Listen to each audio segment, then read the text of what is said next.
ఆగిపోయింది అనుకున్న భారతీయుడు 2 సినిమాకి సంబంధించి మళ్ళీ షూటింగ్ వర్క్ పట్టాలెక్కింది. ఈ సినిమా లవర్స్ కు మాత్రమే. అయితే ఈ సినిమాకి సంబంధించి అప్డేట్స్ మేకర్స్ అందించకపోవడంతో అసలు ఈ సినిమా షూటింగ్ ఎక్కడి వరకు వచ్చింది, ఈ సినిమాని ఎప్పుడు రిలీజ్ చేయాలనుకుంటున్నారు, ఇలా ఈ సినిమాకి సంబంధించిన బోలెడ్ డౌట్స్ కి ఈ స్టోరీ ఒక ఫుల్ స్టాప్ పెడుతుంది. భారతీయుడు 2 మూవీ ఎప్పుడు మొదలైందో కానీ ఈ మూవీకి చాలా రకాలుగా కష్టాలు వచ్చాయి. సినిమా ఆగిపోయింది అనే ప్రచారం కూడా జరిగింది. కానీ అన్ని అవంతరాలు దాటుకొని మళ్ళీ పట్టాలెక్కింది. ఇప్పటికీ ఫస్ట్ లుక్ పోస్టర్తో పాటు ఇంట్రో వీడియోతో కూడా మేకర్స్ ఆకట్టుకున్నారు. శంకర్ ఒకే సమయంలో భారతీయుడు 2 మూవీతో పాటు రామ్ చరణ్తో గేమ్ చేంజర్ కూడా రూపొందిస్తున్న మ్యాటర్ తెలిసిందే. అయితే ఈ రెండు సినిమాలకు రిలీజ్ డేట్స్ ఇంకా రాలేదు.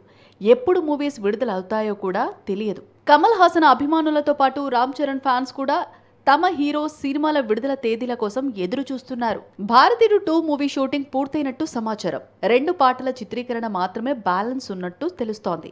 ఇక ఈ మూవీ వచ్చే ఏడాది సమ్మర్ కు రిలీజ్ చేసే ప్లాన్ లో ఉన్నారట. ఇక విక్రమ్ సినిమాతో కమల్ హాసన్ భారీ విజయాన్ని అందుకున్నాడు. భారతీయుడు 2వ భాగంతో కూడా ఇంకిన్ని రికార్డ్స్ క్రియేట్ చేస్తాడు అని ఈయన అభిమానులు ఆశలు పెట్టుకున్నారు.